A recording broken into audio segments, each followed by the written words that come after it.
So moving on, as you heard about the news all over the place, QJ has announced that they're gonna build the Harley Davidson entry bike, the 338R. Well, Harley Davidson in general is in a mess. They canceled the Bronx. Too bad. I'm gonna I'm gonna make a segment on that later on. But right here, there's going to this Harley Davidson. It's gonna be a collaboration between the uh, QJ and Harley Davidson in China. So basically, this baby Harley, they call it. They might call it, perhaps the bike will be curious about. However, has been Harley 338 or 350 collaboration with the Chinese giant Qianjiang. Well, there's some rumors about the Qianjiang. It's going to be based on the 302, or maybe this one, the 350S. I heard that this might be a sneak preview. Let me zoom it in for you guys to see it. See, there you go. So this is the new Benelli 350S. It might replace the current 302S. There's no news if they're gonna replace the 302S or they're gonna put it at the same line. I mean, little 50cc here and there.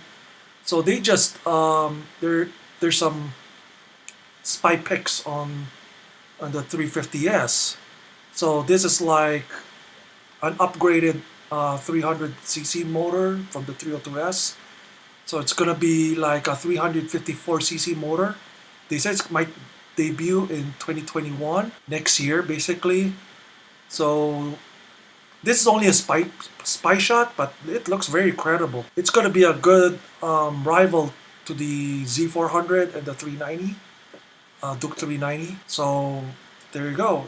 It looks promising. It has handguards too. So it has a nice semi-oval headlight. It basically looks like a very thoroughly updated 302S. Too bad the 302S is not available in the US, but in the US they have the TNT 300.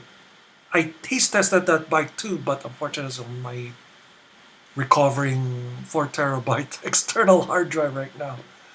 So yeah, there's gonna be news that Benelli might unveil this budget naked soon in somewhere next year. But it looks promising. It looks nice. Okay, moving on. They just unveiled an updated Benelli Imperial 400. My question is, why hasn't Benelli Philippines released this bike yet? This is a good rival to the Royal Enfield Classic series. It might undercut the Enfield Classic. I don't know. I don't know why are they holding themselves back. And it looks like basically a slot between the Kawasaki's W800 and the W175, or the Royal Enfield Classic 500 and the Classic 350. This is a good bike for that, and they just updated some colors. It looks nice. It's in India. It's a popular bike, by the way, in India, because they love classic looking bikes. If they can't afford the Bonneville, I think this is one of the good alternatives to that. And I heard it's a little bit more modern compared to the Enfields, the 350 and the 500. Who knows? But unfortunately, in the Philippines, it's not available. But in India, Europe, they have that, especially in Italy. So, moving on. And right now, Benelli just released a patent picture of its 600 GT. So basically, GT, I can tell it's like a adventure sport because it will have 17 inches front. I think this bike might take over the TRK 502 S. I call it S, but they call it base 502 only because the X is the one that has a 19-inch front wheels. But the regular 502 doesn't have any letter. I call it S because it has 17-inch front wheels. And the patent pictures was leaked and it has a 650cc engine. It's going to be competing squarely towards the Versys 650. That's going to be a very hard. That's going to be a very hard competition because the Versys 650 has that stranglehold in the adventure sport category. So right now it says here Benelli is working on a series of motorcycles of the new 650 GT. One of them, a picture of the next generation model of this middleweight motorcycle, was leaked online. From this image, it's clear the brand has to stuck with the same big and bulky design. But for 2021, there's a bit of aggressive lines through the bodywork. The bike now has a hint of adventure thanks for the presence large panniers, handguards, and taller handlebar. This bike can be seen at a taller windscreen as well. So yes, it's going to compete either the Versys 650, the CF Moto 650 GT, the V-Strom 650, of course, and the upcoming Aprilia Touareg, not Touareg, Touareg. I'll do a video on that later. As you can see right here, too bad that the Bike Wally doesn't maximize their picture. So it's gonna be looking like this, and as far as I've seen, it has four exhausts. So it's gonna be a four-cylinder 650. So basically, imagine this: it's like a CB600, a CB650 with an adventure style body. So Benelli is trying to square in every segment as possible. They will keep the TRK 500 series, the TNT 500 or whatever, and then they're gonna go to the 650, and then they're gonna go for 900. This is one of the examples right here. As if I can see right now, it looks like it's an adventure sport bike, tall adventure style, but with the sporting intentions like the Versys. As you can see, it has handguards. It's fitted with all the farkles that you can see right here, even the dark tinted windshield that is not legal in the US, unfortunately, as it looks very promising. So that's only a leaked image, so there's not much information on this one. And of course, Benelli also unveiled, I think this week, the next generation TRK 502, the TRK 502S and X, but it's badged as a QJ SRT 500, not the Dodge SRT Hellcat or the Trackhawk or Demon, Red Eye, whatever. It's not a Dodge SRT. That's why they're gonna keep the QJ brand inside China and not on the global market. They're gonna rebrand this bike as a TRK 502 series because they have two flavors of that. It's right here.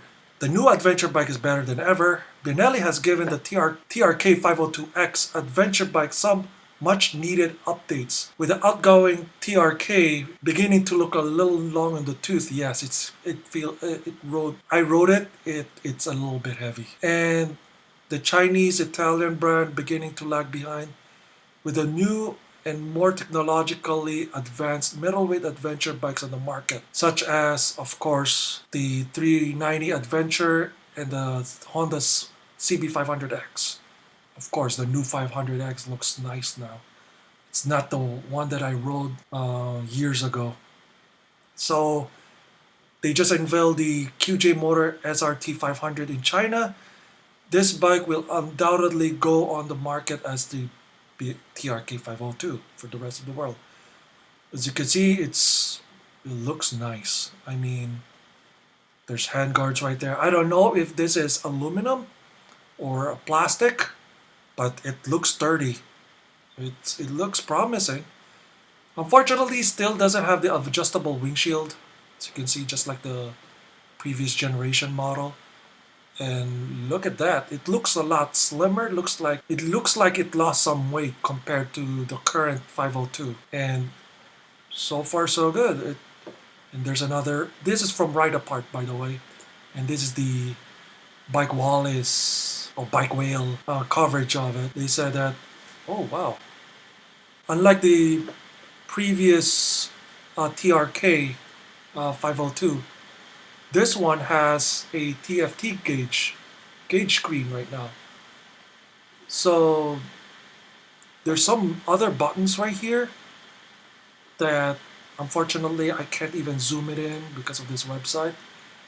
And it has a 5-inch color TFT screen with backlight switches, which is very good. That's a first in that category, a backlit switches for adventure motorcycle like this. It has a USB charger, just like the current model, and a quick shifter.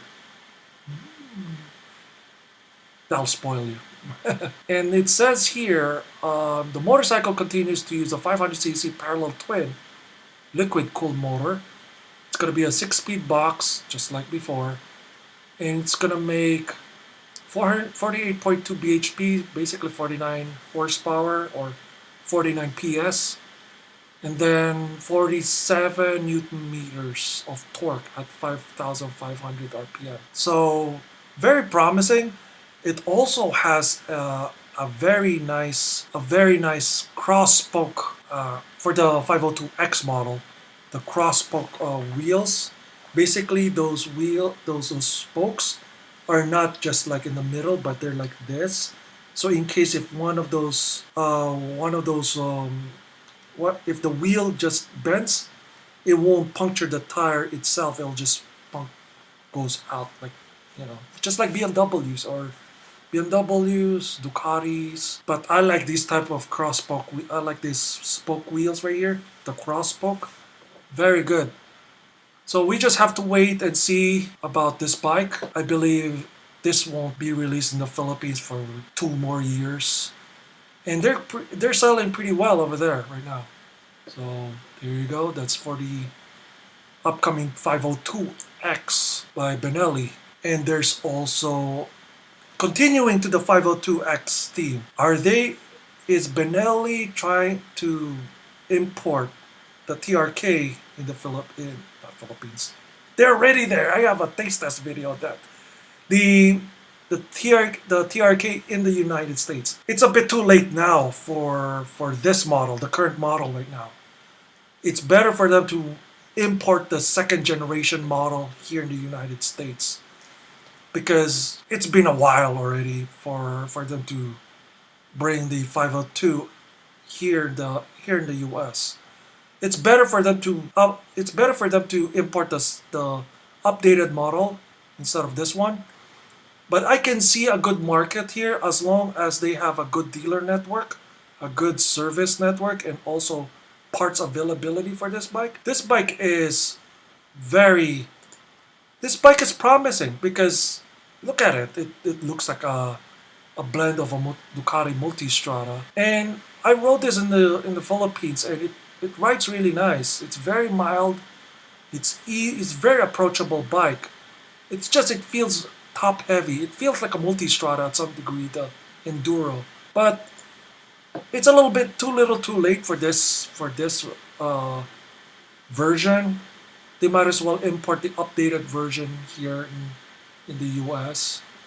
But there's a market because there's a lack of 500cc. The only 500cc adventure bike that you can get right now is from Honda, which is the CB500X. Hopefully they do it because they're almost unknown here in the United States. So yeah, they need more models, not just relying yourself on the TNT 135 or the TNT 300 or the TNT 600.